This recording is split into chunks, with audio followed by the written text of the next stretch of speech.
just talking, is that really working? Okay. Yes. I was just talking a minute ago to our guest here, our speaker, and I said, I don't think, he said, are you going to introduce me? I said, well, I think I don't really have to, everybody knows me. He said, I'm infamous.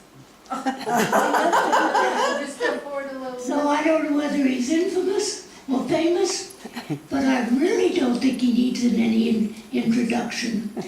I just think it's marvelous that he's over here from the health unit and raring to go, right? Right. Right. Okay, I'm going to hand it over to you.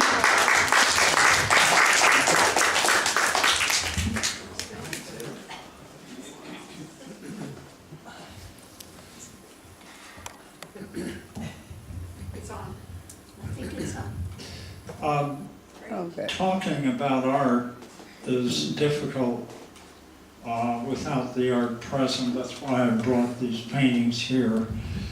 And, but I do have, I hope it isn't too abstruse, but I have ideas. I seem to be an idea type painter, and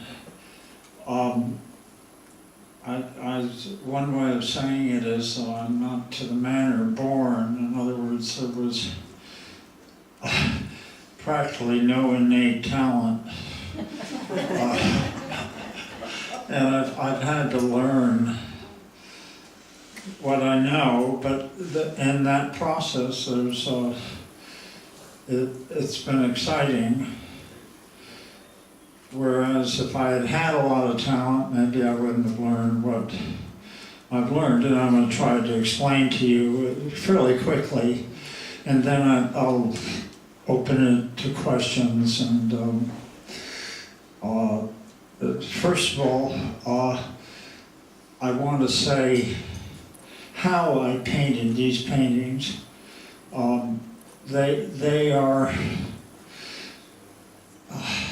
It's a skill I have developed over time, but it's peculiar to me rather than a how-to. In other words, how to draw a tree or how to draw a human being. It was only through experience of doing that I found my way.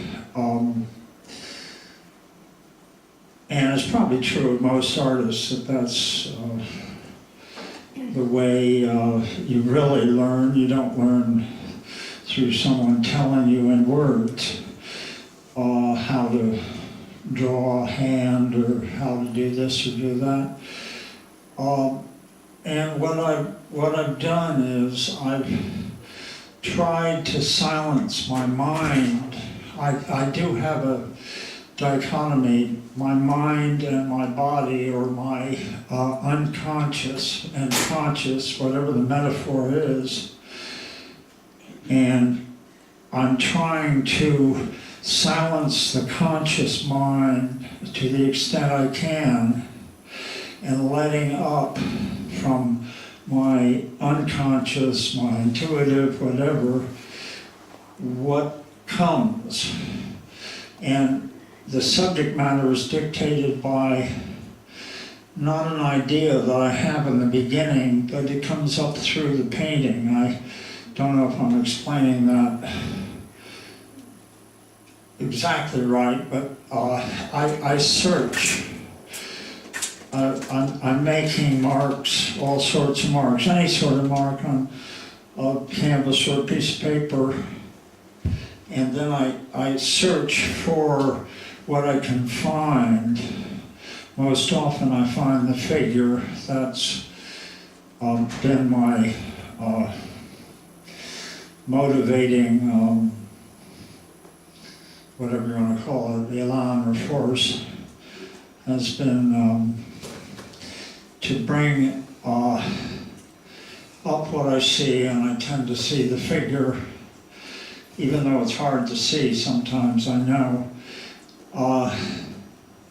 In that process, I learned a lot of different techniques. They're very strange ones. They're not necessarily new with me at all. it's how to vary and make different marks on the paper and so that I call it my mind is moving fast enough so that I'm not even thinking. I hope that makes sense. Maybe it looks like I'm not thinking, period.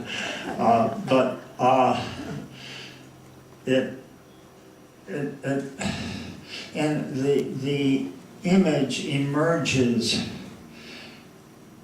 out of what I'm feeling inside. I haven't set myself a task beforehand, I'm going to paint the figure.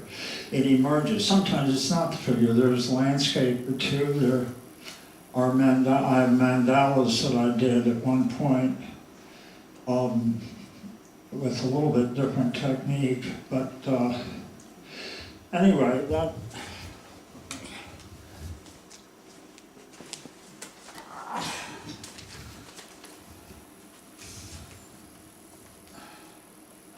just make sure I made all the points. Yeah, it's basically a whole lot of different tools. Anything is a tool. I can paste, I can do anything I want. And I don't even have to have a painting. I can do sculpture the same way is by, my background is in mind type stuff. My training for art is law. And I think that's why I'm an artist, is that I left the law, but I sort of do know where the head is, where my head is. It's on my shoulders, I guess. But anyway, that has led me to go to this extreme position of denying the head, denying my mind, denying any plan. I plan nothing. And now that's the way in which I paint. Excuse me for being a little unsteady, but